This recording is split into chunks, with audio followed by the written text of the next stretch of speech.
তবে officers club থেকে এই ক্লাবটা একটা সরকারি সম্পত্তি এবং রাষ্ট্রীয় অর্থে পরিচালিত সামাজিক প্রতিষ্ঠান।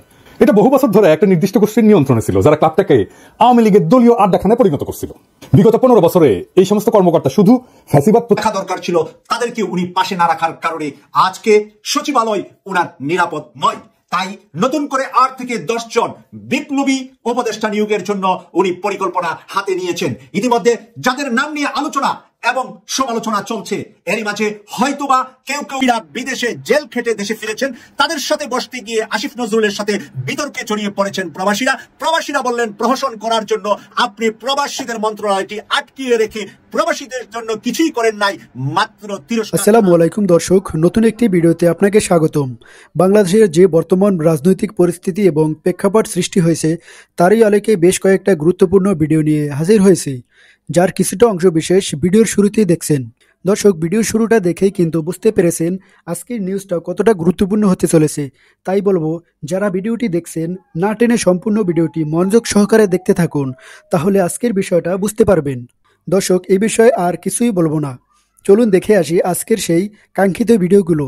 তার আগে বলবো, যারা এখনও চ্যানেলটি সাবস্ক্রাইব করেননি অবশ্যই সাবস্ক্রাইব করে পাশে থাকা বেল বাটনটি অন করে দিবেন, আর যারা ইতিমধ্যে সাবস্ক্রাইব করেছেন তাদেরকে অসংখ্য ধন্যবাদ। তো চলুন দর্শক, ভিডিওতে একটি লাইক দিয়ে ধারাবাহিকভাবে সবগুলো ভিডিও দেখে আসি। প্রতিষ্ঠার মাধ্যমে নিজেদের অপকর্ম সীমাবদ্ধ রাখেনি, তারা ভয়াবহ দুর্নীতিতে আকুণ্ঠ নিমজ্জিত হয়েছিল। ক্ষমতাসীন দলের সঙ্গে জোটবদ্ধ হইয়া তারা দুর্নীতি এবং লুটপাটের মাধ্যমে বিপুল সম্পদ করায়ত্ত করছে।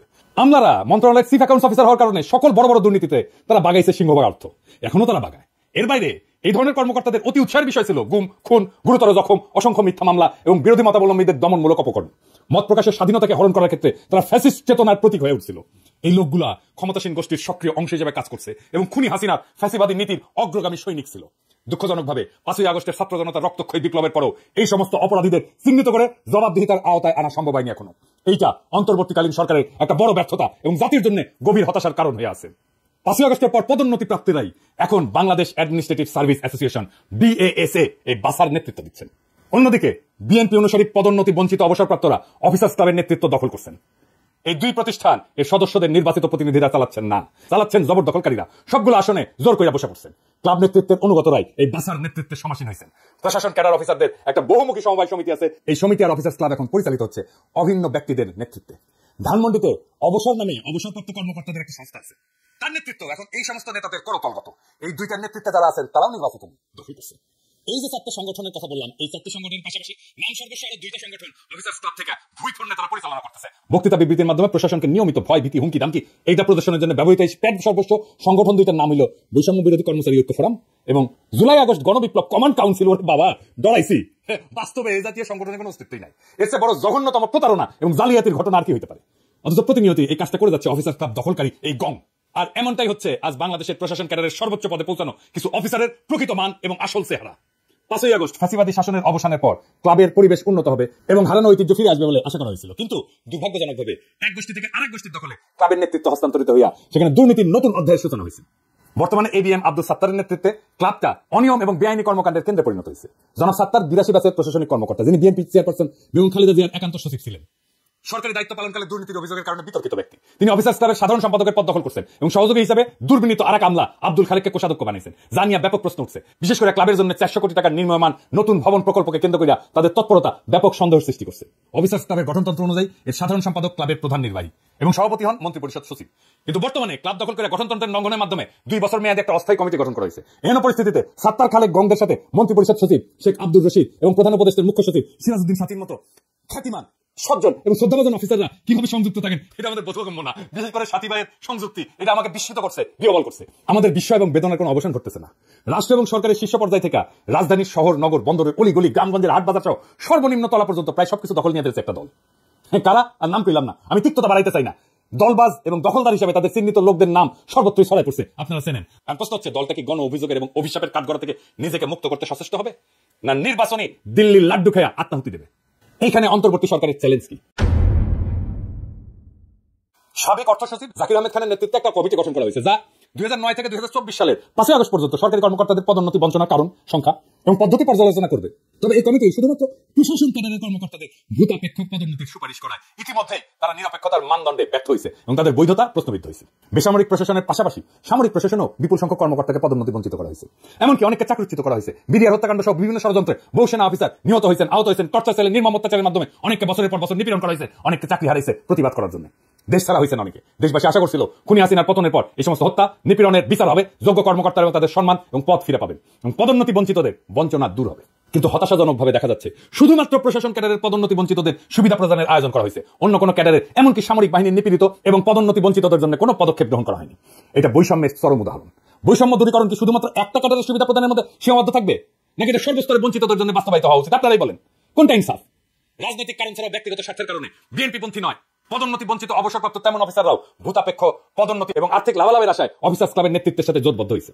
এই প্রক্রিয়ায় প্রশাসন ক্যাডারের বাইরে অন্য কোনো ক্যাডারকে বিবেচনায় নেওয়া হয়নি। এতে বিএনপি অনুসারী এবং বিএনপি বিরোধী মিলিয়া প্রায় 764 জনের পদোন্নতি ইতিমধ্যে চূড়ান্ত পর্যায়ে পৌঁছে গেছে। শুধুমাত্র শেষ নোটিফিকেশনটা বাকি। ভূতাপেক্ষ পদোন্নতির তালিকায় মহাভাগ্যবান কর্মকর্তাদের মধ্যে সচিব পদে 119 জন, গ্রেড 1 পদে 41 জন, অতিরিক্ত সচিব পদে 528 জন, যুগ্ম সচিব পদে 72 জন এবং উপসচিব পদে 4 জনের নাম অন্তর্ভুক্ত করা হয়েছে। এরাই দলে বলে জড়ো হইয়া ইপ্সিত পদোন্নতির জন্য নিয়মিতভাবে সভা, সমাবেশ, অবস্থান এই কর্মসূচি চালায় উত্তেজনা ছড়াচ্ছে। হীন ব্যক্তি স্বার্থ চালিত এই সংস্থা আপনারা ভুলে গেছেন। অন্তর্বর্তীকালীন এই সরকারের প্রথমে পূরণ করতে হবে জুলাই আগস্ট বিপ্লবের প্রায় 2000 শহীদ এবং হাজার হাজার আহতদের পাশে আর্থিক সহায়তা নিয়ে দাঁড়ানোর গণদাবি। এই দাবি আগে পূরণ করতে হবে। শহীদ পরিবারের জন্য সরকার ঘোষিত অনুদান এবং আহত সকলের সুচিকিৎসা নিশ্চিত না হওয়া পর্যন্ত কোথাও কোন সরকারি চাকরিজীবীকে বাড়তি আর্থিক সুবিধা দেওয়া যাবে না। Full stop. গত 15 বছর সেনাবাহিনী, পুলিশ, বিচারক, ডাক্তার, শিক্ষক, কৃষিবিদ, engineer, BGB, Ansar, customs, VAT, income tax সহ অন্যান্য ক্যাডারের যে সমস্ত কর্মকর্তা নানান নির্যাতনের শিকার এবং পদোন্নতি বঞ্চিত হয়েছেন, তাদের আর্থিক ক্ষতিপূরণ বা ভূতাপেক্ষ প্রমোশন নিশ্চিত না করা পর্যন্ত প্রশাসন ক্যাডারের 764 জনকে দেওয়া বিশেষ সুবিধার কার্যক্রম স্থগিত রাখতে হবে। Full stop. কোনো কথা নাই। প্রধান উপদেষ্টা প্রফেসর ইউনূসকে মনে রাখতে হবে যে তিনি এখন যে কাজটা করতেছেন তা একটা ক্ষুদ্র ঋণ প্রকল্প না, এনজিও না। এটা শহীদ এবং আহত বিপ্লবীদের প্রতি জাতির ঋণ পরিশোধের সবচেয়ে বড় রাষ্ট্রীয় প্রকল্প পরিচালনা করা। তার সমাজসেবার উদার মানবিক মন এ কাজে নিশ্চয়ই গুরুত্বপূর্ণ ভূমিকা পালন করবে। কিন্তু তাকে যে দায়িত্ব আজ পালন করতে হচ্ছে তাদের এক কঠোর এবং কঠিন শতভাগ রাজনৈতিক কর্তব্য, পলিটিক্যাল টাস্ক, তা এখনো তিনি না বুঝলে ক্রমশ বিপদ বাড়বে।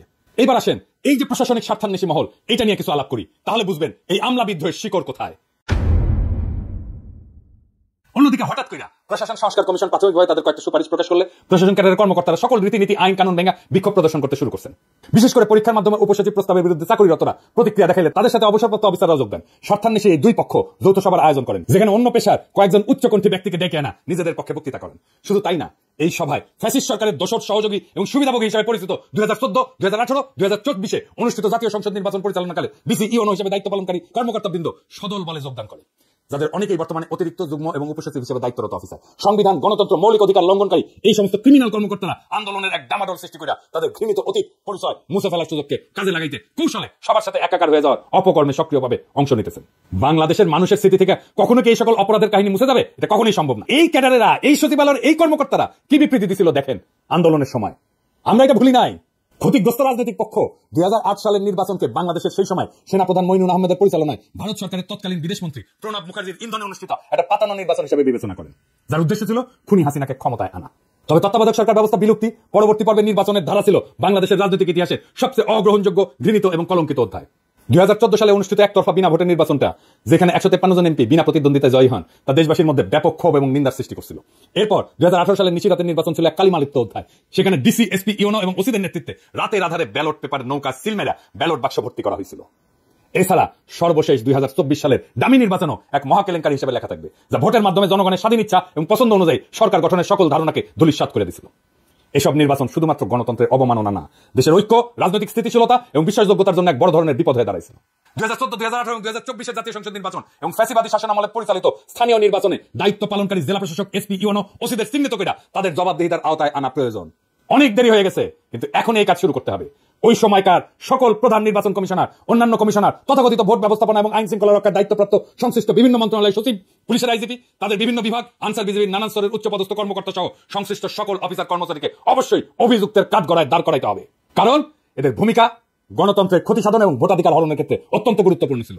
2 নম্বর, এই কর্মকর্তারা ফ্যাসিবাদী শাসনের ইচ্ছা পূরণের জন্য নিরপেক্ষতা বিসর্জন দিয়েছেন, সরকারি চাকরিবিধি লঙ্ঘন এবং প্রশাসনিক ক্ষমতার অপব্যবহার করছেন। 3 নম্বর, তাদের কার্যক্রম তদন্ত করে উপযুক্ত শাস্তির ব্যবস্থা করা হলে ভবিষ্যতে এই ধরনের অনিয়ম প্রতিরোধ করা সম্ভব হবে। এইবার আসেন এই অসৎ আমলাতন্ত্রের সাথে রাজনৈতিক মৈত্রী কিভাবে হয়েছে বিরোধী দলের যারা ফ্যাসিবাদ বিরোধী লড়াই করছে, সেইটা একটু দেখে নিই। ফ্যাসিবাদের অনুসারীদের সাথে বিএনপি পন্থী অফিসারদের একটা অশুভ মৈত্রী হয়েছে। এই মৈত্রীর বিষয়টা দলের হাইকমান্ডের নজরে পড়লেও তারা এই নিয়ে কোনো পদক্ষেপ গ্রহণ না করে নীরবতা অবলম্বন করতেছেন। অন্তর্বর্তীকালীন সরকার চাপে পড়ায় দলটার নেতারা আমোদিত হচ্ছেন। সরকারকে কোণঠাসা কইরা দলটা জনপ্রশাসনের উপর তাদের আধিপত্য বিস্তারের চেষ্টা করতেছে, যা আগাম নির্বাচন এবং ভবিষ্যতের ভোট যুদ্ধে ছলে বলে কৌশলে ব্যালট বাক্সে নিজেদের ভোট বাড়ানোর জন্য সহায়ক হবে বলে তারা চিন্তা করতেছেন। ইতিমধ্যে উপজেলা পর্যায় থেকে সচিবালয় পর্যন্ত বিভিন্ন বিভাগ, দপ্তর, পরিদপ্তর, বদলি, পদোন্নতি, টেন্ডার অনুমোদন, আটকে থাকা বিলের অর্থসাৎ এবং বালু পাথর উত্তোলন সহ নানা বিষয়ে তদবির নিয়ে রাজধানীর অফিসার্স ক্লাবে এক সরব তদবিরের হাট বসছে, যেখানে দালালদের অবাধ আনাগোনা লক্ষ্য করা যাচ্ছে। এই বিশৃঙ্খল পরিস্থিতির সুযোগ নিয়ে বিএনপি নেতারাও তাদের ব্যক্তিগত তদবির নির্বিঘ্নে বাস্তবায়ন করায় নিচ্ছে। অসৎ দুর্নীতিবাজ আমলাদের এই অপরাধী চক্র অফিসার্স ক্লাব, অবসর সংস্থা এবং সমবায় সমিতির মতো প্রতিষ্ঠানগুলোতে এক ছত্র দখল করে ফেলছে। এই সমস্ত প্রতিষ্ঠানে বিপুল অঙ্কের আর্থিক লেনদেন এবং কার্যক্রম আছে, যা তাদের আরো প্রভাবশালী হওয়ার সুযোগ তৈরি করছে। এর ফলে তারা প্রশাসনের অভ্যন্তরে ব্যাপক কর্তৃত্ব প্রতিষ্ঠা করতে সক্ষম হয়েছে এবং তাদের আস্পর্ধা এমন মাত্রায় পৌঁছেছে যে তারা লাগামহীন উচ্ছৃঙ্খল আচরণে সাহস পাচ্ছে। উদাহরণ হিসেবে বলতে চাই, জনপ্রশাসন সংস্কার কমিশনের প্রধানের বিরুদ্ধে মানহানিকর বক্তব্য করা, তার পদত্যাগের দাবি তোলা এবং 4 জানুয়ারি মহাসমাবেশের আয়োজনের ঘোষণা। এই সমস্ত কার্যক্রমের একমাত্র উদ্দেশ্য হলো প্রশাসনের উপর এক ছত্র আধিপত্য বিস্তার এবং রাষ্ট্রের এই গুরুত্বপূর্ণ অঙ্গকে নিজেদের নিয়ন্ত্রণে নিয়ে আসা। জনপ্রশাসন সহ সরকারের বিভিন্ন প্রতিষ্ঠানে অসৎ এবং দুর্নীতিবাজদের মধ্যে আজ যে সার্বজনীন ঐক্যের ধারা পরিলক্ষিত হচ্ছে, তা বাংলাদেশের গণতন্ত্র এবং সুশাসনের স্বপ্নকে কার্যত দুরূহ করে তুলবে। এই হীন স্বার্থবাদী গোষ্ঠী নিজেদের অনৈতিক কার্যক্রম চালায় যেতে ইতিমধ্যে সুবিধাজনক রাজনৈতিক মিত্র খুঁজে পাইছে এবং তাদের মধ্যে শক্তিশালী সমঝোতা গড়ে উঠছে। তাদের এই সংঘবদ্ধ কার্যক্রম সংস্কার অভিমুখী নীতিমালা বাস্তবায়নের পথে বড় ধরনের প্রতিবন্ধকতা সৃষ্টি করবে। প্রশাসনের এই গণবিরোধী অংশ কৌশলে রাজনৈতিক এবং প্রশাসনিক সিদ্ধান্তগুলোকে নিজেদের স্বার্থের অনুকূলে নিয়ে আসার চেষ্টা করছে, যা জনস্বার্থে সম্পূর্ণ উল্টা দিকে। দুর্নীতির এই ধারাবাহিকতা রক্ষার চেষ্টা সফল হলে শুধু রাষ্ট্রীয় সম্পদ লুটপাটে না, ন্যায় বিচার এবং জনস্বার্থ রক্ষার মতো মৌলিক কার্যক্রমগুলো ধ্বংস হবে। এই গোষ্ঠী তাদের ক্ষমতা ধরে রাখার জন্য রাজনৈতিক পৃষ্ঠপোষকতাকে হাতিয়ার হিসেবে ব্যবহার করতেছে এবং বিভিন্ন পর্যায়ে তাদের প্রভাব বিস্তার করতে সক্ষম হচ্ছে। এর ফলে প্রশাসনিক কাঠামো দুর্বল হয়ে পড়তেছে এবং জনস্বার্থের জায়গায় ব্যক্তিগত গোষ্ঠীগত দলীয় স্বার্থকেই অগ্রাধিকার দেওয়া হচ্ছে, যা একটা স্বাধীন, কার্যকর গণতান্ত্রিক রাষ্ট্র পরিচালনার ক্ষেত্রে সবচেয়ে বড় ধরনের হুমকি। সরকার বিরোধী ষড়যন্ত্র এইখান থেকেই উত্থিত হয়েছে। কিভাবে? আসেন দেখি। আজ দেশের সরকার বিরোধী তৎপরতার প্রত্যেকটা ক্ষেত্রে ফ্যাসিবাদের অনুগত কিছু কর্মকর্তার যোগসাজশ স্পষ্টভাবে লক্ষ্য করা যায়। 5 আগস্ট ঐতিহাসিক পরিবর্তনের পর কয়েক সপ্তাহ তারা ভয়ে নিষ্ক্রিয় থাকলেও এখন সক্রিয় হয়ে বুক চিতায় সরকার বিরোধী কর্মকাণ্ডে লিপ্ত। 2014 সালের বিতর্কিত নির্বাচনের সময় দায়িত্ব পালনকারী জেলা প্রশাসকেরা আজ সরকারের অতিরিক্ত সচিব, 2018 সালের ডিসিরা আজ যুগ্ম সচিব, 2024 সালের ডিসিরা উপসচিব পদে রয়েছেন। অতীতে খুনি হাসিনার আশীর্বাদে গুরুত্বপূর্ণ পদে আসীন হওয়া এই কর্মকর্তাদের এখন একমাত্র লক্ষ্য হলো সরকারকে ব্যর্থ প্রমাণ করে দেশে নৈরাজ্যকর পরিস্থিতি সৃষ্টি করা। দেখেন, যারা হাসিনার গুণগান করতে করতে কাইট হয়ে পড়তো, তারাই আজ এই আমলা বিদ্রোহের নেতা। আজকে প্রশাসন ক্যাডারের হৃদয়ের যে রক্তক্ষরণ, প্রশাসন ক্যাডার যে বৈষম্যের শিকার হওয়ার সম্ভাবনা, সেই সম্ভাবনাকে আপনাদের সামনে তুলে ধরার জন্য আমি হাজির হয়েছি। সম্মানিত সুধী, অনেকে বলে থাকে আমাদের এই সাহস থেকে আসে। আমাদের সাহসের পেছনে কোনো সংখ্যা নেই, আমাদের সাহসের পেছনে কোনো ষড়যন্ত্র নেই। আমাদের সাহসটা বুঝতে হলে এই ডিসকোর্সের গভীর আসলে ঢুকতে হবে, সিলসিলাটা জানতে হবে জনকল্যাণ কি, রাষ্ট্র কল্যাণ কি এবং প্রশাসন ক্যাডারের সাথে তার সম্পর্ক। আমি আজকে প্রশাসন ক্যাডারের মধ্যে একটু জানাতে চাই আপনাদের কাছে বিনীতভাবে। আমি শুরু করবো জনপ্রশাসন সংস্কার কমিশন যেটি গঠিত হলো, যেটি একটি প্রশাসন গঠন করবে। আমরা জানি যে প্রশাসন 1920 আসছিল বা 1910-এ 15-তে যখন আধুনিক রাষ্ট্রের গঠন হলো, যখন বলা হলো যে আধুনিক রাষ্ট্রকে পরিচালনা করতে হলে মেধাভিত্তিক, নিরপেক্ষ, আইন কানুন মেনে চলে এরকম একটা গ্রুপ অফ সিভিল সার্ভিস দরকার।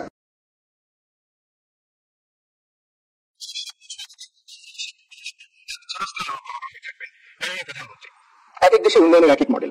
1,47,000 বর্গ কিলোমিটারে প্রায় 17 কোটি মুখ, এত বিপুল সংখ্যক মানুষের খাদ্য, বস্ত্র, বাসস্থান, চিকিৎসা ও শিক্ষা নিশ্চিত করে উন্নত জীবনের স্বপ্ন দেখানোর যে অর্থনীতি, সেটি কোনো সহজ উন্নয়ন অর্থনীতি নয়। সেখানে তত্ত্বকে সাহস দিয়ে মোকাবিলা করতে হয়, যেটি আপনি করেছেন। অর্থনীতির এই মডেলকেই অনেকে শেখ হাসিনা মডেল বলেন এবং আমরা এই মডেলে 2041-এ যেতে চাই। আপনার সুস্বাস্থ্য ও দীর্ঘায়ু কামনায় শেষ করছি। সকলকে ধন্যবাদ। জয় বাংলা, জয় বঙ্গবন্ধু। দেখেছেন কারা? কিছু উপদেষ্টা এই কর্মকর্তাদের দক্ষ বলে প্রশংসা করে তাদের গুরুত্বপূর্ণ পদে নিয়োগ দিচ্ছেন এবং আরো পদোন্নতির জন্য সুপারিশ করতেছেন। কিরকম উপদেষ্টা দেখেন তাইলে? কিন্তু বাস্তবে তারা ছদ্মবেশে সরকারের বিরুদ্ধে অন্তর্ঘাত চালায় যাচ্ছেন। কোন আক্কেলে বিএনপি জামাতের সমর্থিত আমলা এদের সাথে মিলা সরকার বিরোধী ষড়যন্ত্রে লিপ্ত হয়েছেন? কার সাথে? কাকে সুবিধা দিতে? আপনারা ওই মতলববাজ আমলাদের চিনেন না? আপনাদের দলের ফেসবুক বিপ্লবীরা একদিকে আমাকে বলে নৈরাজ্যবাদী, কিন্তু আপনারা এখন কি করতেছেন? কোন সুরাজ্য করতেছেন? এই আমলা বিদ্রোহের আগুনে ঘি ঢাইলা কার স্বার্থ রক্ষা করতেছেন? এই প্রশ্ন জনতার কাছে আপনাদেরকে দিতে হবে। এই গোষ্ঠী কৌশলে সরকারের অভ্যন্তরে বিভ্রান্তি এবং অস্থিতিশীলতা সৃষ্টি করতেছে। মতলববাজ এমন কর্মকর্তাদের চিহ্নিত করে দ্রুত এদের প্রতিরোধের পদক্ষেপ গ্রহণ করা জরুরি। একই সঙ্গে সরকারের গুরুত্বপূর্ণ পদে নিয়োগের ক্ষেত্রে সতর্কতা অবলম্বন এবং প্রাসঙ্গিক যোগ্যতা যাচাই করা আবশ্যক। সরকার যদি এখনই এই কর্মকর্তাদের চিহ্নিত করে তাদের কার্যক্রমের জন্য জবাবদিহিতার আওতায় না আনে, তবে ফলাফল হবে অত্যন্ত মারাত্মক। এদের অপতৎপরতা শুধু সরকারের স্থিতিশীলতাকে হুমকির মুখে ফেলবে না, বরং দেশের গণতন্ত্রায়ন এবং সার্বিক উন্নয়নকে ব্যাহত করবে। এই কথা ভুলে গেলে চলবে না যে খুনি হাসিনার শাসনামলে সচিব এবং অতিরিক্ত সচিব পদে যারা পদোন্নতি পাইছিলেন তাদের একজনকেও এই চাকরিতে রাখা যাবে না। এইটা ছাড়া আমলাদের আপনি ঠান্ডা করতে পারবেন না। এদের জিব্বা এত বড় হয়েছে যে এদের আকাঙ্ক্ষা লোভ এমন আকাশ ছুঁইছে, হাসিনার শাসনের লাগাম ছাড়া দুর্নীতির লাইসেন্স না পাওয়া পর্যন্ত এরা থামবে না। এদের পিছে দুদক লাগাই দেন, ঠান্ডা হয়ে যাবে। এই জন্যই দুদকের চেয়ারম্যান হিসেবে এমন কাউকে চাইছিলাম যে আমলা না। এখন বুঝছেন তো, প্রফেসর ইউনূসের সরকার এমন এমন জায়গায় গ্যাঞ্জাম লাগায় রাখে যেটা পরে তাদেরকে বিপদে ফেলে। আরে আপাত মস্তক করাপ্ট একটা বুড়ো কাছে ভালো হয়ে যান আমলা ভাইরা, কাম কাজে মন দেন। এই দিন দিন না করলে। দর্শক, আমি আশা করি আপনি সবগুলো ভিডিওই মনোযোগ সহকারে দেখছেন। সেই সাথে দর্শক, এই ভিডিওগুলো সম্পর্কিত যদি কোনো তথ্য এবং মতামত থাকে তাহলে কমেন্টে জানাবেন। এতক্ষণ সাথে থাকার জন্য ধন্যবাদ। আজকের মতোই এ পর্যন্তই। আল্লাহ হাফেজ।